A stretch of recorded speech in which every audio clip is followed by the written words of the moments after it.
Welcome to the Creative Crafters podcast. I have a special guest today, Jordan Hansen. Now, Jordan is the owner of and online content creator of Jordan's Easy Entertaining.com. So that's Jordan's Easy Entertaining.com.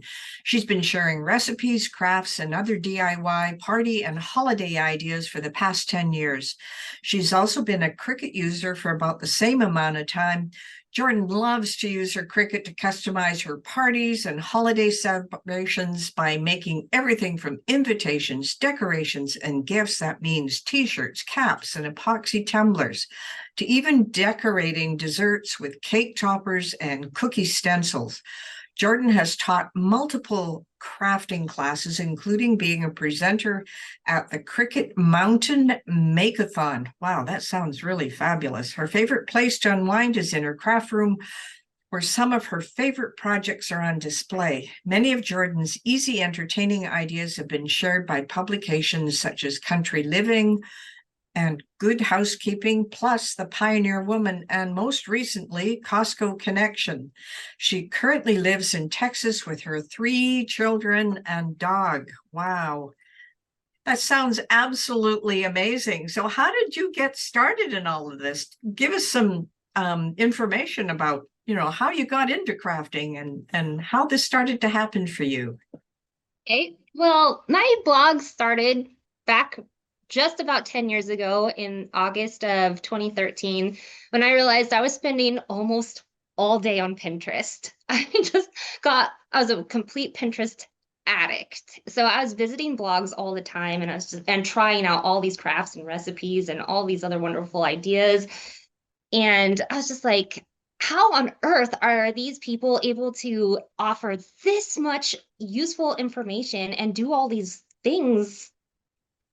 There's just so much on these websites. And I was looking for a way that I could um, stay home with my little boy while still earning an income. And I realized bloggers could actually make money from their websites. So I started my blog then with the intention that I was going to do all the things that I enjoy doing while working at home and trying to earn a little extra spending money. Wow, yeah. So what part of it are you most passionate about these days? Um, these with my blog, the most passionate part is just I really like creating. I love to cook. And I also really like to craft too. I love turning a couple of random supplies, paper or an epoxy tumbler into something completely new and seeing just just the whole creative process.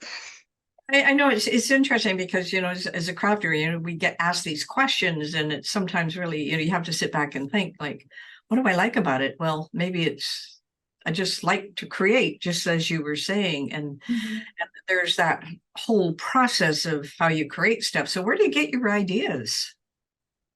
Um, a lot of times I'm still addicted to Pinterest, so I'm always scrolling through there. But I also have a degree in family consumer science, and I was really interested in merchandising when I was younger. And even so now, I also really like to go shopping. So I love seeing all the displays at the stores. That's kind of where most of my inspiration comes from. I like seeing what's going on in window displays and seeing something that just catches my eye, and I'll be like, oh, I think I can probably make that. It's an interesting thing because I get these emails from Joann's and Hobby Lobby and Michael's, and they always have these incredible things they've made. Hmm. And actually, yeah, the listeners can't see it, but I've got 2 Christmas trees sitting behind me. That came from an inspiration of a decoration they had in a bookstore last year. And Oh, I waited yes.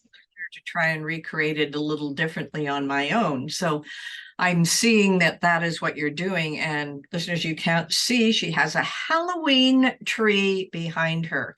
So what was the inspiration behind making a Halloween tree? This is so intriguing. It's just beautiful. Well, thank you. So I had been wanting to do a Halloween tree for a while, for a couple of years. I started doing Halloween trees last year, and it's really because I love Christmas so much. So I had started doing Thanksgiving trees a couple years ago, like just bringing out my Christmas tree early, and I was just like, I want to bring it out even earlier. So I want to do Halloween trees, and then that's kind of how it started. And I love the fall colors, so just being able to use my decoration, my Christmas decor a little bit more throughout the year, starting in October. So you get to decorate all fall long for sure. I haven't even thought Yes. about it. It's great. You know, spider webs and spiders and bats and ghosts and just fall colored flowers. Just amazing. So you do a lot of paper flowers in the things that you make? Some. I do have paper flowers are definitely one of the things that I like to create because I like doing the rolled flowers because they're so easy and they look so impressive. So I do have quite a few projects with rolled flowers. Yeah, rolled flowers. I mean, it sounds basic, but I know for a fact that I tried one and miserably failed at it. So you're going to be the go-to person to learn all about how to roll these things properly and make them work. That's for sure. Now we talked about your inspiration and different things that motivate you to create, but there's a challenging side of everything that we do. What do you find the most challenging? The most challenging for me is definitely finding the time to do it. So I'm pretty typical with, I'm a mom, so I've got three little boys and they are pretty spaced out. So we've got all kinds of activities going on all the time. So sitting down to craft just for the enjoyment of that's really hard to do, to find the time to do that. Sometimes like if there's something that we need, um, like a celebration or a party is coming up, then it's easier to do that. And I like doing those things. But otherwise, like just finding the time to sit and explore new techniques just for fun, that's hard to do. Yeah, I can imagine it would be. How old are your boys? I've got a 12-year-old, an 8-year-old, and a 4-year-old. And we've got a 2-year-old puppy. Well, she's not a puppy anymore, but she acts like it. That's a big family. Now, do they Mhm. just get interested in doing crafting with you at all? Yes, my younger boys really love stamping and embossing. Like I can entertain them for hours doing that. And my older son is an amazing artist. He's like professional level already with how his eye, he is so creative. So I like to run ideas by him, and he really helps with that creative process a lot. Oh, that's so fabulous. You've got a whole family of people that like to get involved with it. Mhm. It's so much fun when you have family involved with what you're doing. I know for myself, my oldest is very, very artistic and creative, and she does all kinds of stuff, and she works with me in the business. Her kids love art as well, and her oldest draws some caricatures for me, which we just love to do. So it's really great when that family can get involved with it. So we talked about sort of family and all those things, but there is a reward to everything that you do. So what is your most rewarding aspect of what you're doing with your blog, even though you call it a hobby? To me, it's you go beyond the hobby. Oh, yes.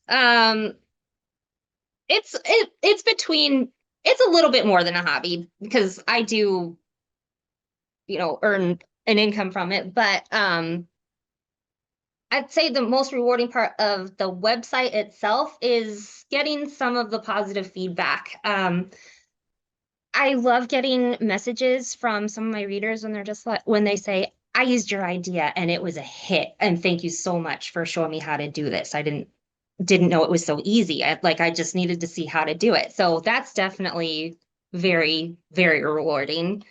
And also just recognition. Like, I feel very proud of the fact that my work has been shown in some of the magazines that I've grown up reading, and being invited to speak at Cricut. That was probably the highlights of running my website.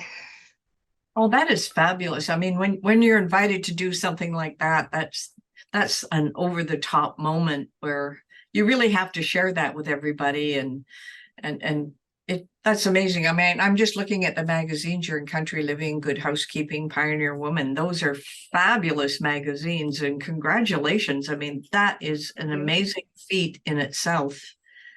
And being the star for that issue, that's the greatest thing. So what advice would you give someone who's interested in doing what you're doing?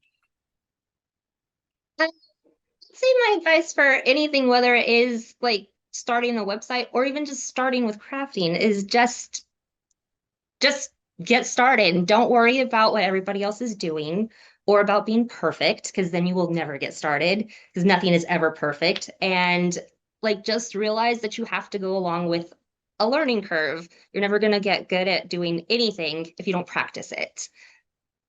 Yeah, exactly. And I think the practice is probably the most important. But, one of the questions, or one of the items that people tell me all the time is, I bought a Cricut, but it's still in the box. So what would you Right. tell someone that still has their Cricut in the box?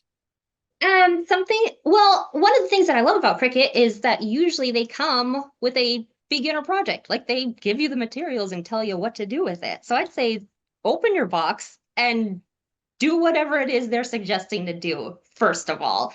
And then pop around. There's so many resources with beginner Cricut projects that are incredibly easy to do, and just play around with it. Do something extremely basic, like cut out a circle, or or try the text feature and just write something on a piece of paper.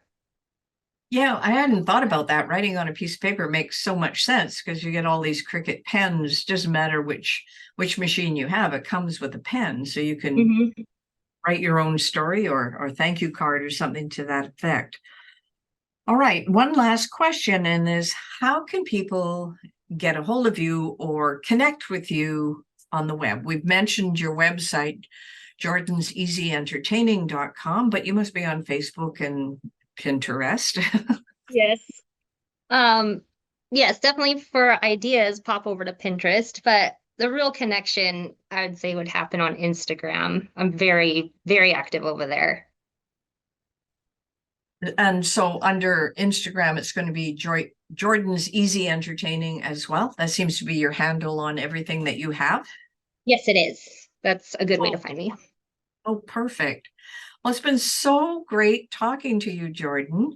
And I just want to let the listeners know, make sure you go to jordanseasyentertaining.com and use that same handle. If you go to Instagram or Pinterest or Facebook, you will find it there.